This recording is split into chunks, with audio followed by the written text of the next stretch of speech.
Російську агресію обговорюють у Європарламенті дипломати, євродепутати, родичі політв'язнів, українські військові та патріарх Філарет.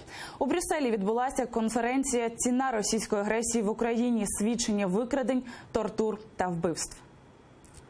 Близькі і родичі бранців Кремля розповідають про катування у російських в'язницях, зокрема про фігурантів так званої справи Веджія Кашка, Кезіма Аметова, Бекіра Дегерменджі, Асана Чапуха і Руслана Трубача. З відеозверненням до євродепутатів звернулися дружина Бекіра Дегерменджі Аліє та кримський активіст Різа Асанов.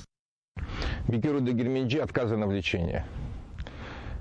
Он попадает в больницу в бессознательном состоянии с клинической смертью. Его несколько дней откачивают, причем в наручниках, приводят в кое-какое сознательное положение и опять помещают в тюрьму. Там еще есть наши 3 мужчин, которые непосредственно тоже страдают очень тяжелыми формами заболевания. По моему мнению, это идет непосредственные пытки над нашими мужчинами, потому что сами за себя они сейчас пока не могут постоять. За даними правозахисників, на сьогодні близько 60 громадян України тримають за ґратами на території Росії і окупованого нею Криму. Почасти це незаконні вироки бранців утримують вкрай незадовільно. За результатами доповіді у Європарламенті закликали продовжувати санкції щодо Росії.